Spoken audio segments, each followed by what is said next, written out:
Olá, queridos alunos, aqui quem fala é a tia Evelyn. Nós vamos para mais uma videoaula. A nossa disciplina de hoje será português, que nós iremos falar sobre o capítulo 5, página 35, sobre concordância verbal. Você sabia que o mecanismo por meio do qual as palavras alteram as suas terminações para se adequarem umas às outras na sentença recebe o nome de concordância? Na língua portuguesa, há dois tipos de concordância, a verbal e a nominal. E hoje nós vamos falar um pouco sobre a concordância verbal. A regra geral da concordância estabelece que o verbo deve concordar em número e pessoa com o sujeito. Por exemplo, o professor chegou cedo. Os professores chegaram cedo. Então você consegue perceber que o verbo se adaptou ao sujeito, né, que são os professores. Para que possamos compreender os principais casos de concordância verbal, é preciso ter a definição de sujeito em mente. Nós damos o nome de sujeito ao ser do qual se diz alguma coisa, ou seja, a pessoa a qual nós estamos nos referindo na frase. Além disso, ele pode ser simples, quando ele apresenta somente um núcleo, ou ele pode ser composto, quando ele apresenta mais de um núcleo. Por exemplo, Antônio gosta de livros de aventura. Esse é um caso de sujeito simples, pois Antônio é o sujeito que gosta de livros de aventura. Carla e Tatiana foram embora cedo. Esse já é um exemplo de sujeito composto, pois Carla e Tatiana é que foram embora cedo. Agora nós vamos ver os principais casos de concordância verbal. Sujeito simples, o verbo concordará com o sujeito em número e pessoa. Nós vamos ao cinema. Carlos não foi à escola ontem. Não faltavam amigos que queriam nos ajudar. Número 2. O sujeito composto e anteposto ao verbo. O verbo normalmente ele fica no plural. Mariana e Júlia viajaram ontem. Bruno e seu amigo não compareceram à reunião. Sujeito composto com núcleos sinônimos. O verbo pode ficar no singular. O rancor e o ódio deixou-a magoada. O sujeito composto com os núcleos dispostos em gradação. Quando isso acontece, os núcleos do sujeito formam uma sequência gradativa e o verbo pode ficar no singular. Uma ânsia, uma aflição, uma angústia apassou-se deles. Nós podemos ver que nós temos uma sequência de sujeitos, né? Aí, ou seja, ao que nós estamos nos referindo. Uma ânsia, uma aflição, uma angústia. No número 5, o sujeito composto e pós-posto ao verbo.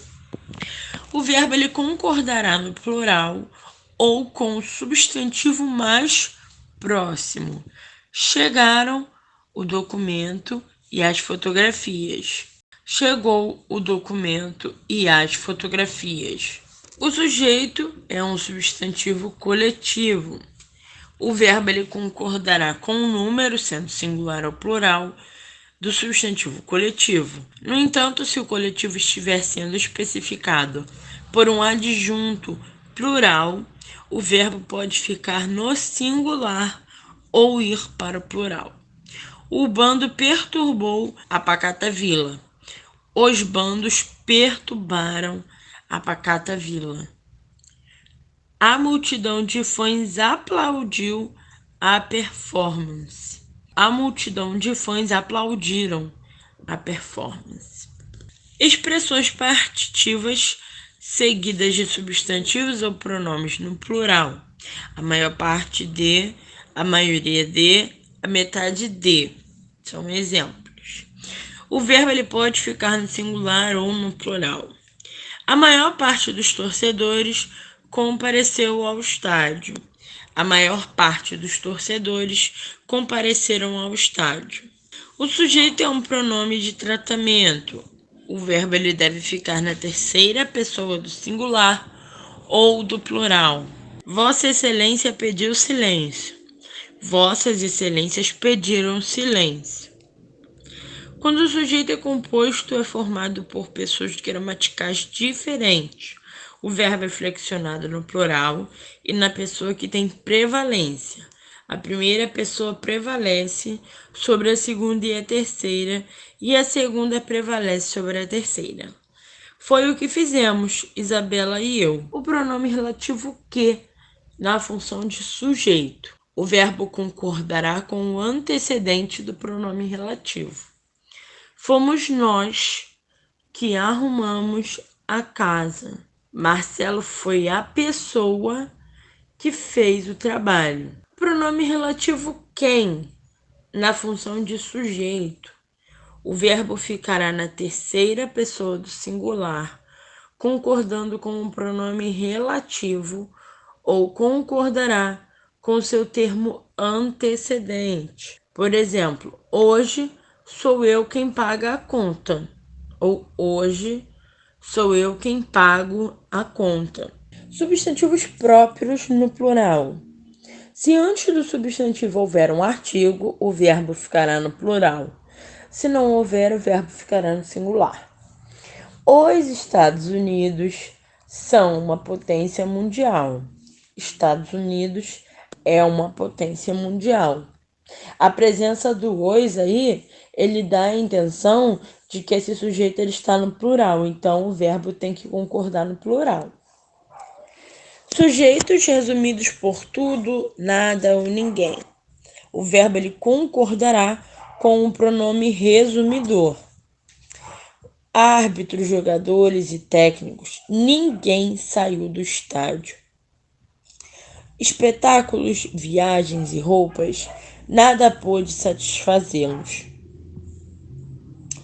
Núcleos do sujeito unidos por ou.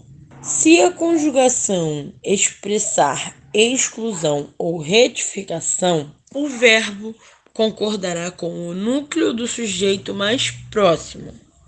Se, no entanto, a ideia expressa pelo verbo fizer referência ou puder ser atribuída a todos os núcleos, o verbo ficará no plural. João ou Roberto ganhará o prêmio. Nós podemos observar aí que ele está dizendo que ou João ou Roberto irá ganhar o prêmio. O responsável ou os responsáveis pelo acidente não deixaram pistas. Nesse caso, o verbo ele está se referindo a todos os núcleos aí de sujeito. Tanto o que está no singular quanto o que está no plural. Então, prevalece o que está no plural. Ainda não foi encontrado o responsável ou os responsáveis pelo acidente. Naquele dia, somente o meu irmão ou a minha irmã podiam nos ajudar. Nesse caso, então a gente pode aplicar esse verbo aos dois sujeitos, certo? Então ele fica no plural.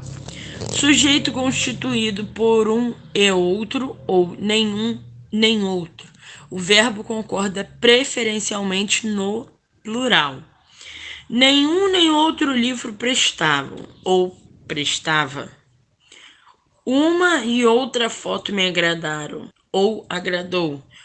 Queridos, agora vocês podem fazer novamente a leitura do capítulo se quiserem, mas vocês já conseguem fazer os exercícios da página 40, 41, 42 e 43. Então, meus queridos, fiquem com Deus e até o próximo vídeo.